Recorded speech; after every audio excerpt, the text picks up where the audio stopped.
Hey everybody, Jeff with Wiseman Automotive. Today we're working on a 2013 Honda Odyssey, and what the complaint is that the serpentine belt is snapped.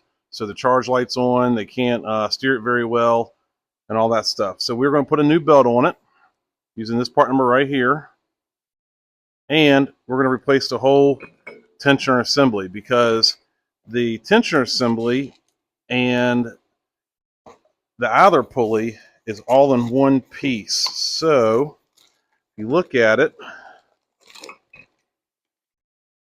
looks something like this right here.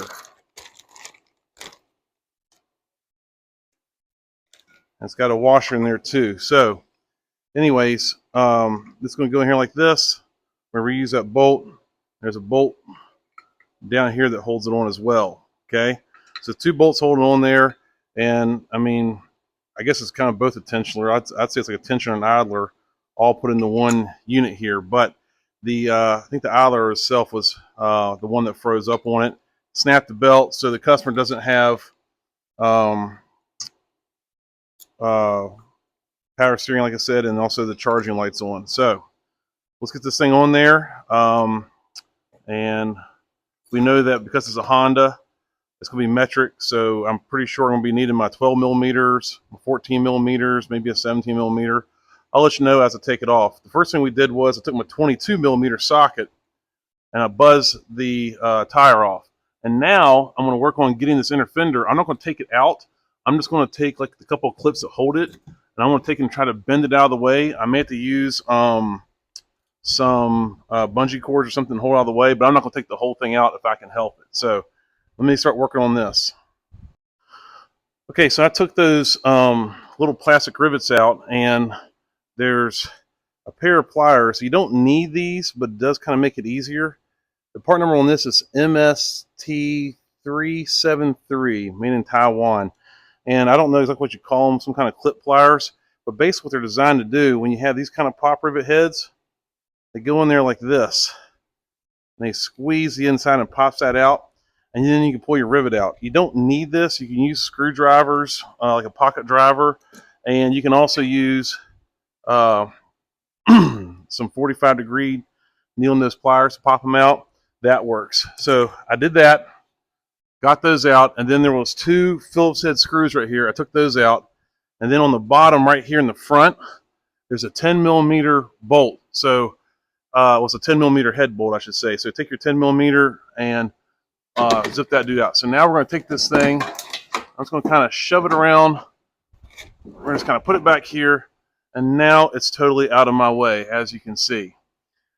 So if you look, you can tell the belt right here just hanging. I mean, it is shredded. So let me get a light, and then we'll get back in there and look at it. Okay, if you see this bolt right here, that's one we're after. Now, like I said, this being a Honda, everything should be 8 millimeter, 10 millimeter, a 12 millimeter, 14, 17, 19, 21, 22. And that should take most of your parts off of a Honda. All right, so this right here is a 12 millimeter. I already loosened it up. Bolt looks like that guy right there. That goes on the bottom. Now, the one that is right here, see if you can get a better angle. That's the one you want to go after, okay? Now that one's a 14, and what I did was I got a 3/8 ratchet and a 14 millimeter standard socket I put on there, but I noticed this thing was seemed like it was loose. Like I'm wondering, did somebody work on this thing and they not tighten this thing up good enough?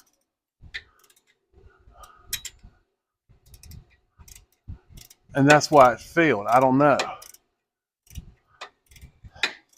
I mean, this vehicle does have about 170,000, couple thousand miles. I'm going to go over and let me see if I can find my 14 millimeter ratchet wrench, because I don't want to get my ratchet stuck in there. So I switch over to my ratchet wrench. If you use a ratchet, what's going to happen as that bolt is coming out, it's going to get closer and closer to the side here.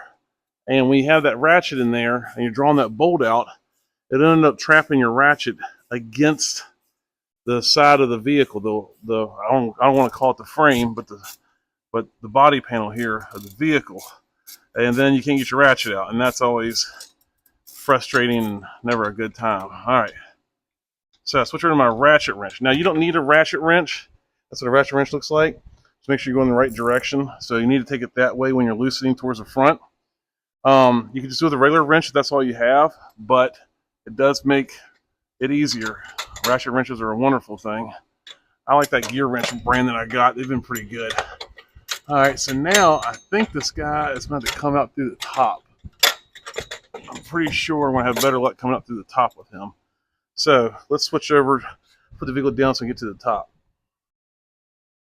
Alrighty, so now from the top, see things. Let's just do right out of here.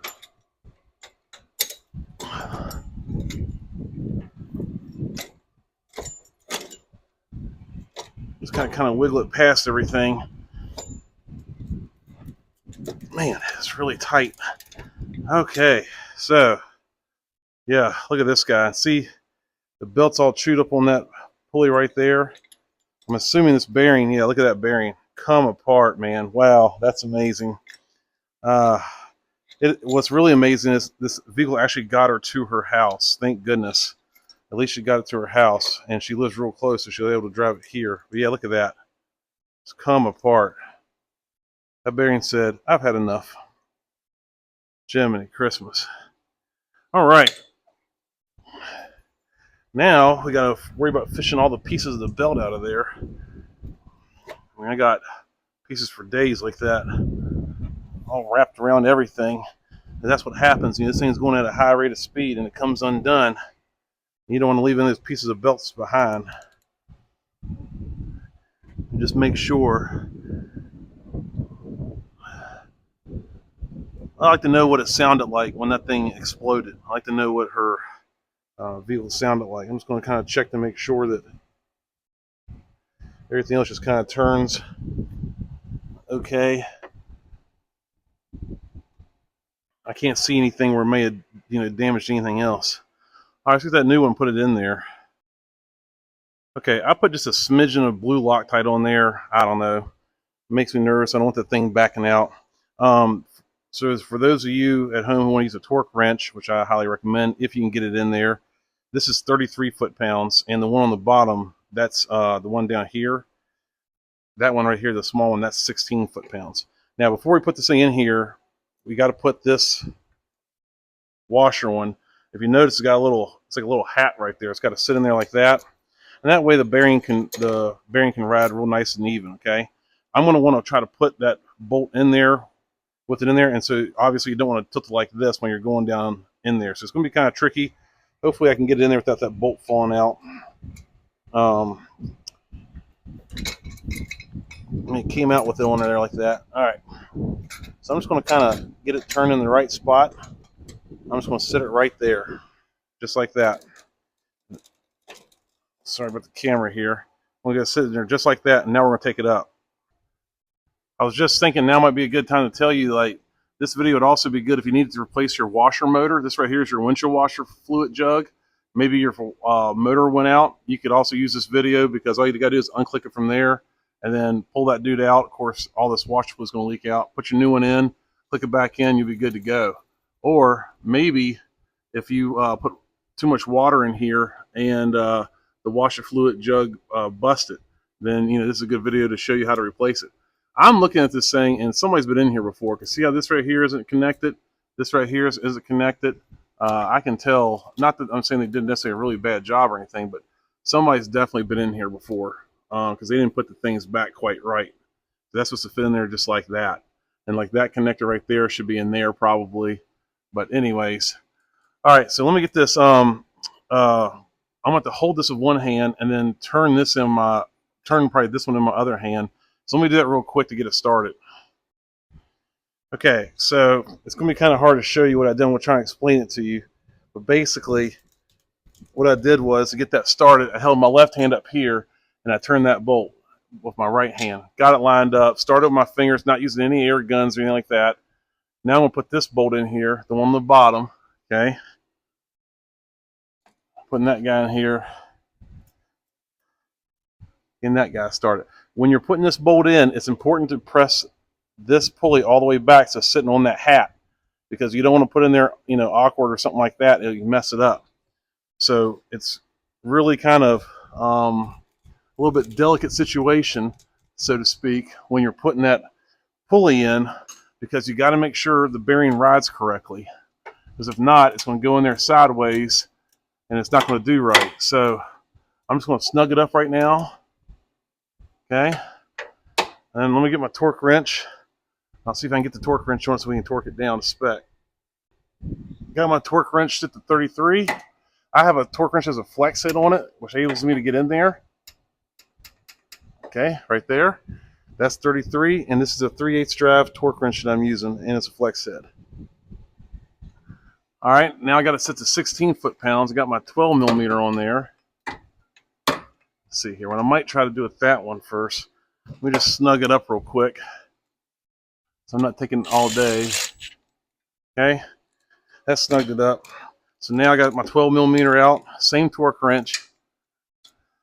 I'm going to go ahead and just use the extension. I know you don't get quite as accurate of a torque, but still. There's 16 foot-pounds. All right. So now, come down here, and I got to look around for little pieces like this guy hanging around. We got to throw him away. And just make sure it didn't do any other damage. Make sure that the belt isn't like caught in behind the pulleys and stuff like that, the old belt that is. And just kind of make sure that everything looks good. I don't really see anything else. So I think we're good to go. Okay, that's the belt diagram according to all data. One reason you can tell that someone has an aftermarket part on there, that pulley bolt right here. This is the bolt right here that we need to get on. That's a 15 millimeter socket with the aftermarket part. With the original one, I'm pretty sure it was a 14. Matter of fact, I know it was. So if you ever are working and like, why is there a 15 on this Honda? Well, most likely it's because it has been replaced. So let's see if we can get this belt on here. I'm going to try to just kind of sneak it down first. All right, got the belt out of the package. Here's the packet. So I just like to pull it like that. Just found another piece, a little bit of a belt wrapped around the hood prop here. So I'm gonna make sure you try to get all that stuff out, so that way when the customer pops the hood, they look down in there, they don't see shrapnel of their old belt. All right, so I'm just gonna fold it down here like this. Now, usually when you're putting the belt on, you want to put it around the crankshaft first, and then kind of work your way up. I think I'm going to put it around the crank, and then around the AC compressor, and then work my way towards the front, and then I'll try to wind up here. That way when I'm using my tool, I'm going up here, and then I can try to get on there. If I can't get it on here, I want to go on the flat pulley instead of on the rib pulley. I'll tell you what I mean here in a minute. Let me get on the crank first. Okay, I wrapped it around the crankshaft. It goes from the crank, I went around to the AC compressor, back up to the pulley, back over here. I'm going to put it around the alternator next.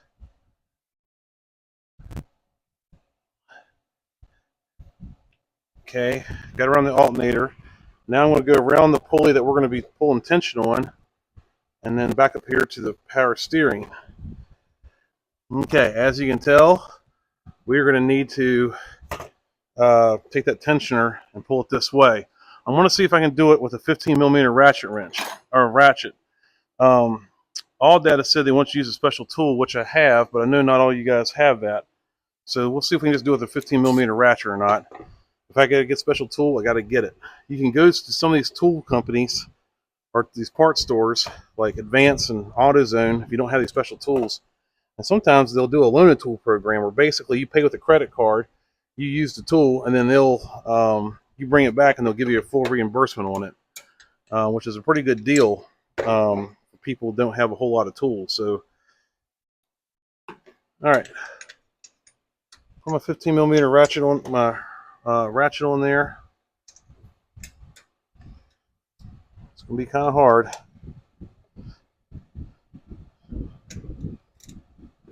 Okay, get back that on there again.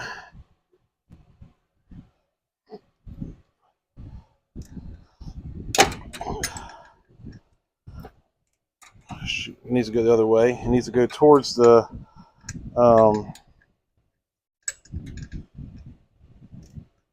we need to go be pushing towards the firewall, towards the windshield. Yep, it's gonna be a pain in the butt.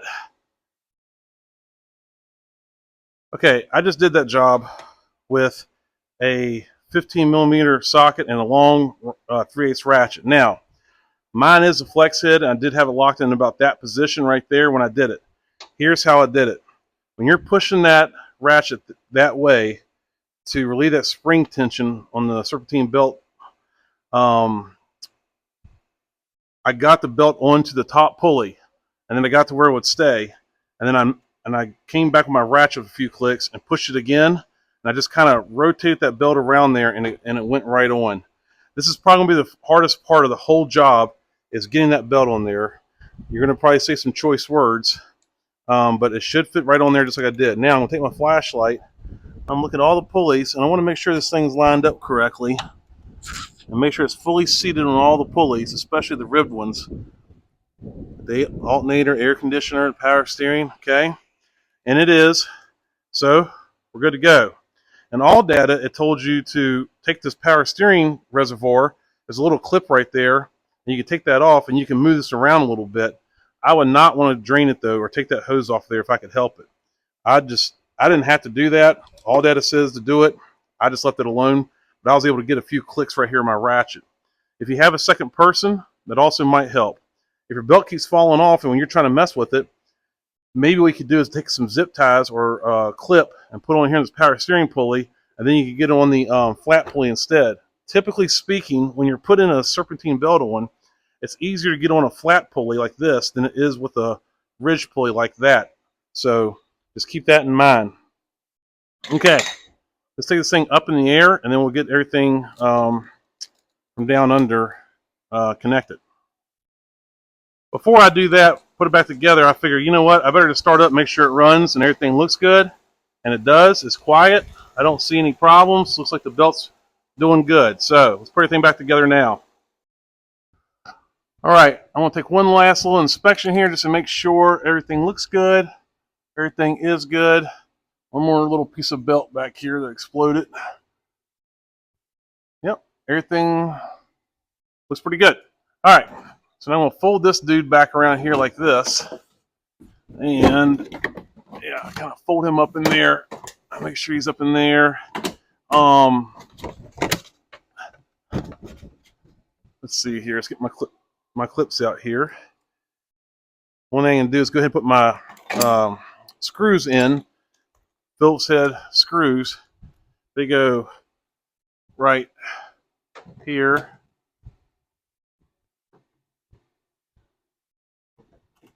Is going to the inside. It's like it goes inside, then outside, then inside. So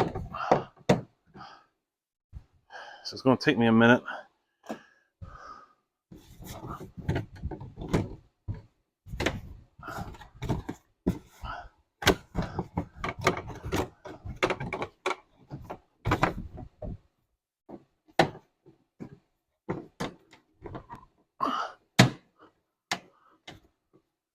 Let me mess with this just for a minute. Okay, I got it all back in there. I may stand corrected though. That might be the biggest pain in the butt about the whole job. Man, it just didn't want to go in there.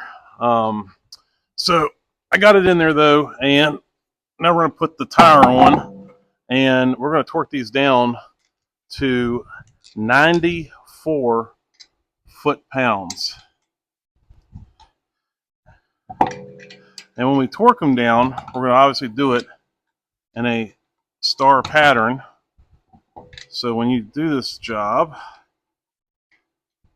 and this one has the wheel lock nuts. Now, if you want my opinion, you got to take these things and throw them away and get you just a regular lug nut, and then throw that thing away too. Once you live in a real high crime area, but even still, thieves can still get it off if they want to. There's an old saying, only a lock only keeps an honest man out, and they are just a pain in the butt. So if you want my opinion, nobody's going after a Honda Odyssey rim, but I don't know, maybe I'm wrong. All right, so 22 millimeter. We'll put it here like this. Let me put you around where you can see better. And we're going to do, okay. And then the last one, you don't want to put it on with the impact that's so hard here. I'm going to stop right there because I don't want to hurt it, okay? So now I'm going to torque that down to 94 foot-pounds with my half drive torque wrench. Okay, that does it for this one. Let me know if you have any questions, comments. Please like, subscribe, share this video, smash that like button, all that good stuff. And we'll see you guys on the next one. Thank you for watching. I hope this helped.